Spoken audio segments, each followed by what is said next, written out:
After the warm-up time, the instrument is ready for recording of the observations.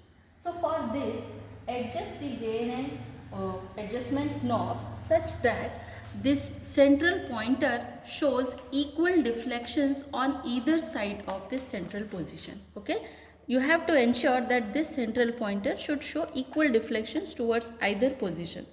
So how you will do this? We will do this by changing or by turning the micrometer screw. Now you are able to see that I am turning the screw and the pointer is moving in certain direction. It is moving towards the right. See, now it is moving towards the left, again towards the right. Okay, so what is happening in this case? Why the pointer is moving? So let's understand a simple theory behind it. Now there is a liquid cell. At the base of it we are having a piezoelectric crystal, and at the top of it there is a reflector plate, and in between these two regions there is a liquid medium.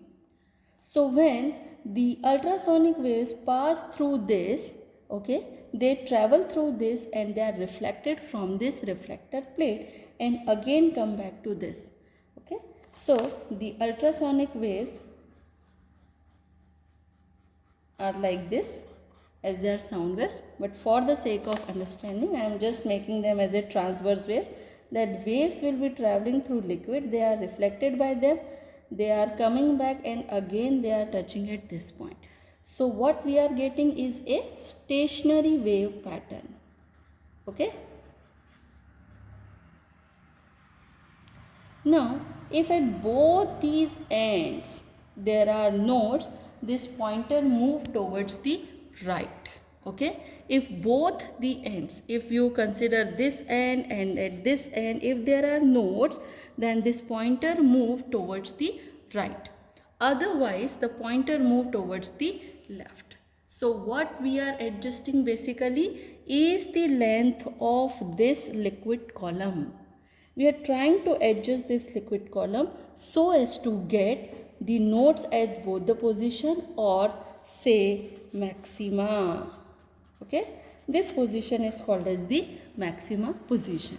So you have to take one precaution, that throughout the experimentation this micrometer should be rotated in only one direction, either clockwise or anti-clockwise. So I am choosing the clockwise direction, and then see. So how we will understand that there is a maxima? So see, the pointer move towards the right, okay, and all of a sudden it started moving towards the left. So a jerk is felt from where the pointer returns to the left.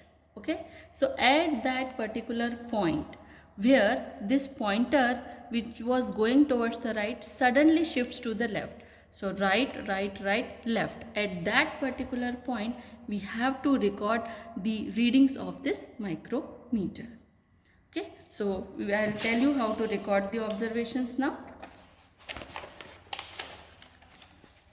Now this is a micrometer screw gauge. The least count of this is 0.01 millimeter. So there is two readings. One is the main scale reading, then the circular scale reading, and total reading is main scale reading plus circular scale into least count. So for recording the MSR, so see, there is a curvature. Okay, आपको यहाँ पे curvature दिख रहा है, ये देखो, ये यहाँ पे है, दिख रहा है curvature. Now at this curvature, which line of this main scale? This is the main scale, this is the circular scale. Okay.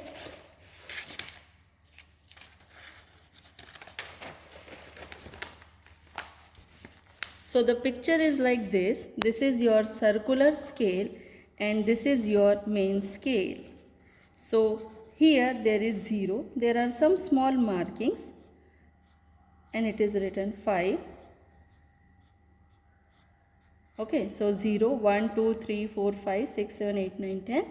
and in between these two there are small markings over here also. So that means if it is 0, this is going to be 0.5, this is 1, this is 1.5, 2, 2.5 and likewise. So if this is 10, this is 11 division, and see the curvature, okay, the curvature of this circular scale is showing you this division. So this division is of 11, hence I will write my main scale reading as 11. Fine, 11. And then at what line? So this circular scale is also having certain markings on it. So which line of this circular is in alignment with the central line of the main scale? That will be my circular scale reading. Okay, so let's take the reading from here. So right now you are able to see that at this curvature I am observing the line corresponding to 20.5. Okay ये देखो ये 20 है, ये 20.5 है और उसके ऊपर एक छोटी लाइन दिख रही है मुझे. So that is 21 divisions. Okay, my main scale reading is 21 divisions or millimeter you can say. And then which line of the circular scale reading is in agreement with this central line? So if I see clearly, that is the 25th line of the circular scale reading is in agreement with this central vertical line. Hence I will write here as main scale reading as 21 millimeters and this is going to be the 25. So by using this formula you can calculate the value of the total reading. Okay, now further rotate this. Okay, rotate this again in the clockwise direction. You will observe that the pointer which was moving towards right has moved towards the left. Again it starts moving towards the right.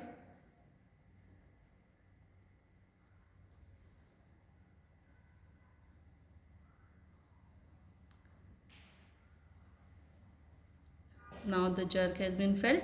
So I will record down the observations now once again. Yes, so it is 20 and which line I am observing right now is the 20.5. So my main scale is 20.5 mm and the circular scale reading is, this is 38. Okay, 38th division is matching with that straight line. So this is 38 divisions. One more time, I am just moving it in the clockwise. See, it is now moving towards the left and then goes again to the right side.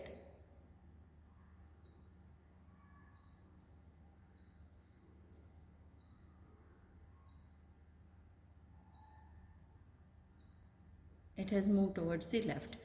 The third reading we can have. Yes, now it is showing you the 20. Okay, clearly the 20th division is visible over here and it is matching with the first division. So see, that is between 0 and 1. So which we should choose? We should write the 0 because it has passed, it has crossed, the main scale has crossed that 0.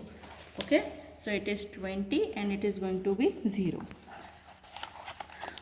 Likewise, you have to record all the observations, okay, and then take the TR. Once your TR is done, take the difference between two consecutive maxima, that is between these two readings, again these two readings, फिर इसके बीच में, okay, consecutive के बीच का आपको difference लेना है. Whatever the difference you will get, take the mean out of it, okay, the mean value, and that is to be written over here. After getting the mean value of lambda by 2, so what does this mean says about? So there are two maxima suppose and we are taking this difference between the two maximas. Okay, आप consecutive का difference ले रहे हो मतलब क्या कर रहे हो? You are taking the difference between two maxima. So this corresponds to lambda by 2. Hence you are taking this mean lambda by 2 over here. So the wavelength can be estimated from this. Then f, as I told prior, is of 2 megahertz. By putting the values, we can determine the velocity of the ultrasonic waves using this method. Thank you.